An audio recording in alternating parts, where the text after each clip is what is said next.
What? No more snowflake quail? Alrighty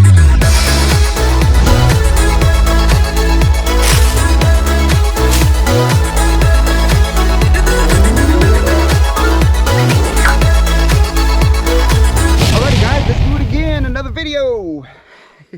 I sure have been posting a lot, haven't I? You know what? It's just because I'm so excited about doing all these videos and sharing what I got going on around here with you guys. You know, I know I committed to the one video every Friday, which is this one at 3 p.m. But I've had some time lately, so I got out here and I made some more videos. You know, I like keeping you guys informed on what I got going on. You know, and sometimes I slip away from the pheasantry a little bit. I start talking about my plants, and like that last video, I talked about the water feature and doing that. It's all fun stuff, and it's all related to the pheasantry. But today, guys, I'm gonna give you a true update, a real update of the birds, okay? Because there's certain birds that I haven't been showing a lot of lately, and I'm gonna take you guys through that with me, okay? And the Snowflake Bobwhite Quail, yeah, we'll get to that. But first, guys, we got to look at some birds, and I've got to catch you guys up on some of these animals that, you know, I haven't been showing lately. Albert, for one. We haven't been talking about him lately. What's going on with him, you know? A lot of molting going on. That's what's going on. So that's why I haven't been showing much of the birds lately. But, hey, I got to keep you guys updated, you know? I got to. So Albert is going to be our first bird that we check out, okay guys? He's not looking his best. He is not looking bad as the rough pheasants, but we got to go see him. And also, before I do that, I do have a video making buddy. You guys all know who that is, right? Gus. Hey Gus, did you get a stick? Hey, you left me for a stick? You've been on my hip all morning, then you found a stick and you left me with no warning? Bye, Gus. Anyways, hey, I have fun doing this. Can you guys tell? Fun, fun, fun. Let's go see Albert. Albert! Oh, yeah, buddy. Okay. So, here's our boy Albert. He's just fine. Martha, his old gal, she's fine too. If you guys can see on his head there, it looks a little spotty, you know? Some feathers shinier than others, and it looks a little blotchy. That's because he is molting, you know. And I noticed with my Himalayan monos when they molt, they don't go bald in spots. At least mine don't. They lose a few feathers and they'll grow a few feathers, and they just kind of look ruffled a little bit. And yeah, so that's what Albert's got going on with his head area. His body doesn't look too bad. He lost some tail feathers, but yeah, can you guys see along the side of his neck there? He's in blood feather there. My monos, their feather loss is a little bit more gradual than my rough pheasants. So anyways, guys, here's your Albert update. Martha, I don't know if she's molting. I don't know. Well, yeah, she's losing a few tail feathers. Anyways, Albert, we love you. Good to see you again, buddy. Been a while since I posted anything about you. And you can see his neighbor over here. He's got the same deal going on. Mostly in the head area. Looks a little patchy, you know. And his lady over here. Yeah, she still has no interest in me being around, that's for sure. She's climbing the wall every time I'm around. Gus, you're back. Hey Gus, how we doing? You see, Gus is my video making buddy, guys. You see what he's doing? He's going on the other side of the pen, so that way the monos are closer to me. Not really, you smell something. Okay guys, so now we're gonna go look at the rough pheasants, okay? But I must warn you, their pens are a little sloppy right now, okay? Because I'm waiting for them to truly be done with the molts before I clean up their pens and all the feathers, because last year I did like a deep cleaning of their pen right about this time, maybe a little earlier, and lo and behold, they lost more feathers. So it looked like a disaster all over again. So this year I'm waiting for them to truly get done with molting. That way when I clean up their feathers, we're good for another year, or at least until springtime and I clean it again. Now first off, we have our man Popeye over here. He's a character, guys. He knows he's getting some feathers back. So once he gets those feathers back, hold on guys, we got a rude interruption here by Gus. Oh no, that was Ollie. Sorry Gus. Hey Gus, you only bark at real stuff, huh? What do you smell down there? Squirrel. Getting sidetracked. Okay guys, so check out Popeye here. He's getting some feathers back and he's starting to dance around. He's feeling it. He's glad that molting is closing or coming to a close. Now, I know I said that I'll clean these pins when they're done molting, but the females, they seem to molt after the males, you know? And you can see she's lost some tail feathers, but believe it or not, she still has more feathers to lose. So, yeah, I'll get in here and I'll rake up all these feathers, clean it all out, rake up some old soil too, take a little bit of the topsoil off, and then replace it with fresher topsoil. Okay? And take out that manzanita tree and clean that up a little bit, you know? But yeah, there's our boy Popeye. God, he comes back so bright, doesn't he? He has a good color. Yeah, good breeder male right here, guys. And of course, next door we used to have Mr. Electric, but we got rid of him. He had some production problems. So, and by the way, I mean, his color was good. He was a good breeder, but Popeye is more of the direction I want to go with my yellows. Look, can you guys see him dancing over here? Look. Oh. Come on, Popeye, give us a show. It's on you as Master Yellow Golden Pheasant Breeder. Yeah, there you are. Dance for us, friend. There you go.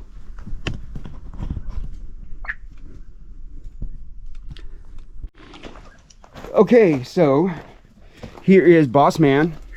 Still looking a little rough, but he's kind of in the same place as Popeye over there as far as molting. You know, he's dancing around. He's starting to strut a little bit. You see him, guys? And the females, that female on the left, she's not even done molting yet. She hasn't lost that tail yet. That tells me that she has plenty more feathers to lose. You know, but the males, they have pretty much lost everything they're going to lose. I mean, he still looks a little spotty, but, you know, he's getting a lot of new feathers coming back in. And he knows it too. Look at him. He's starting to do a little strut. Tear it up, boss. There you go. See these males, like early spring, they put on the best show. And then when molting comes, they stop. They get a few feathers back and they kind of start up again a little bit. And then they'll just continuously do this all through the year. You know, but not as much as springtime. Popeye over there is really proud. He's crowing up a storm. Telling Louise over here who's boss. Jeez, Popeye, you are dancing around. Okay, guys, so this middle pen right here where we had Mr. Electric, I am going to clean that out because there's no birds in it. And what I plan on doing is taking a few of my yellow golden pheasant hens over here. Let me get a better angle. Yeah. I'm going to take a few of my yellow golden pheasant hens here and put in that pen where Electric was, and then I'm going to go back to the original breeder where Popeye came from and get a male from there, so that way there's no, you know, inbreeding or whatever, but it's still the same family, distant related, but still the same quality genetics. If that makes any sense? That's what's going on, guys. So we'll have a fresh breeding pen of yellow goldens. Pedro over here, he's starting to come into his own. He's starting to get some really nice white feathers in. I'm going to do experiment with my silvers next year, guys. I'm going to let a few game hens raise some, or hatch some babies and try to raise them free range. Because when I was a kid, I had success with free ranging some silver pheasants. And I'd like to try that again. Be some good content, you know. So next season, guys, look out for that. We'll have some game hens, raise some silver pheasants, free ranged, and see how well that works. Now, I believe it'll work pretty good as long as the chicks respond to the mother's cluck. That's the thing, you know, because when I've had game hens try to raise Lady Amherst and Goldens, when she would cluck, you know, chicks come to the cluck, well, the pheasants just stood there like, what? And then they kind of like burst off and ran different directions and didn't work. Learning lesson there. Okay guys, so when I started this YouTube channel, I did start it off with kind of like my Lady Amherst and the Lady Amherst project, and I was showing their development, and I was so excited about their development, and I still am. Last year didn't produce any, okay? So this year I produced lots, okay? And I'm so excited on how they're gonna turn out. I want you guys to stay with me, subscribe, hit that notification bell, and I'll share with you their growth and development because I'm really excited about them. Got some good bloodlines here, and yeah guys, so let's go in there and look at the babies right now. I know it's kind of early, they all look alike, you can't really tell male from female yet, but yeah, it's gonna be exciting guys, here in like a couple months or something. Yeah, come back for that. All right, so here in this pen right here we got some Swinhoes, Goldens, and Lady Amherst.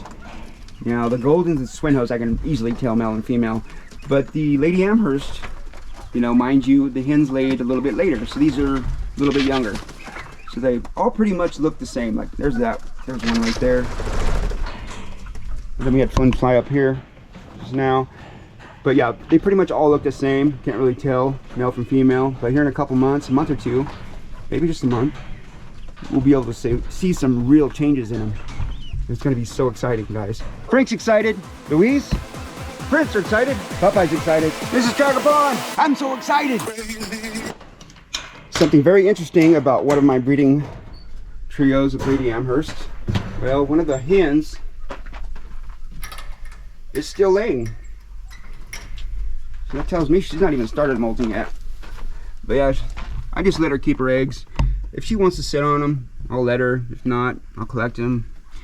But I'm not really worried about it. All right, class, let's talk about the Snowflake Bobwhite Quail and why we're moving on from them. Okay, well, they were set up in an area where we are going to start a new row of bigger aviaries. Now, I want to focus more on, not Frank over here. Frank's my buddy right there, by the way. And, I don't know. Anyways, like I was saying, guys, that area that they were in, we are going to put some new aviaries there. So, you know, they were kind of in the way. Now we might go back to them and get those snowflakes later on, but until then, they're, you know, we're gonna move on from them. You know, they're kind of easy to get, you know, and if we miss them that much, hey, we'll just get some more. But we got rid of the snowflake. We still have the regular bobwhite quail. Don't know really what we're gonna do with those, you know, but my heart is in the pheasants and the peafowl. You know, I love the bobwhite quail too, don't get me wrong, but you know, we're moving in a direction away from them. So if we want to go back that way later on, we'll get them.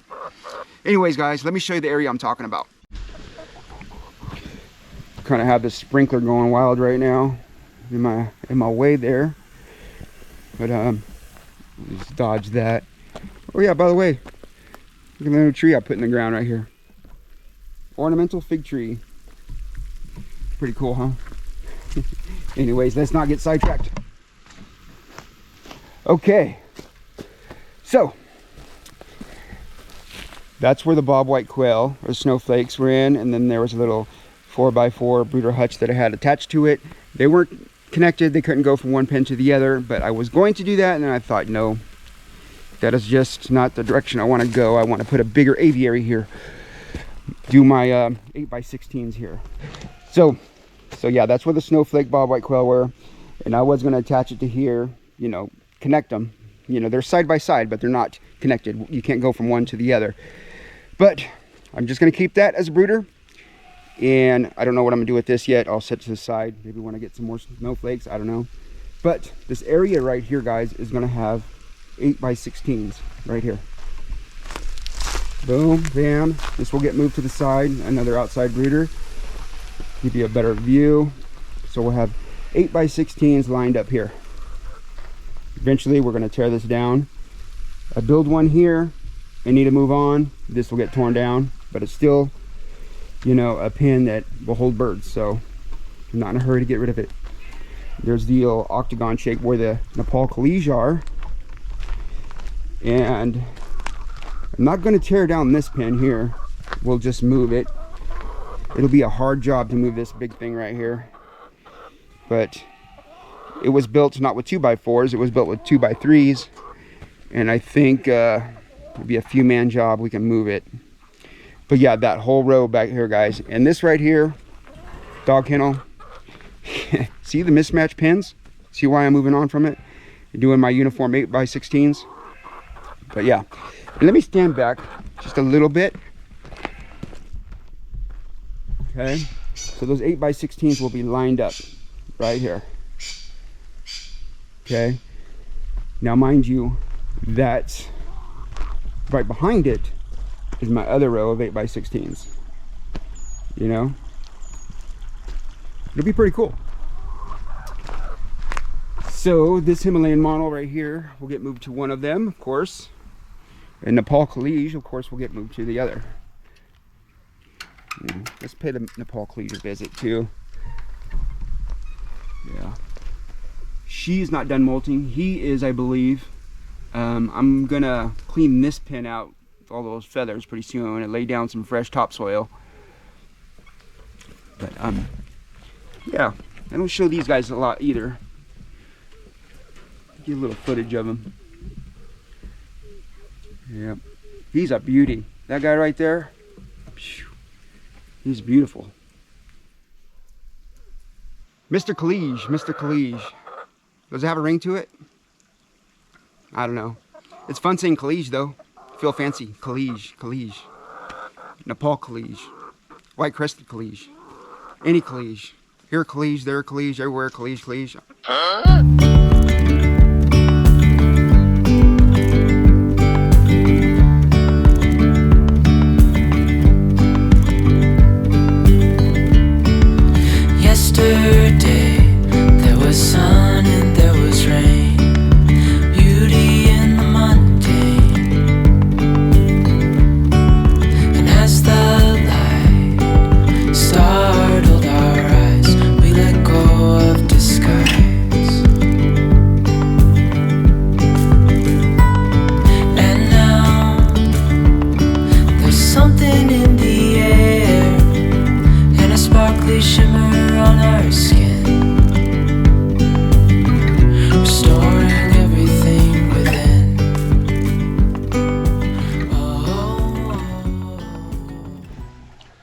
Alrighty folks, on behalf of me and Albert here, we are going to sign off on this one. And before I sign off, Albert would just like to say that, you know, he'll be back to giving his words of wisdom every Friday, and we'll do some more Fridays with Albert. But he feels a little underdressed right now because of the molting situation, so he's not feeling like his true self. So he wants to look good for the camera, and that's where he's at. But we're gonna sign off. Please hit that subscribe button and like and notification bell and all that so you don't miss videos like this or any other ones, okay?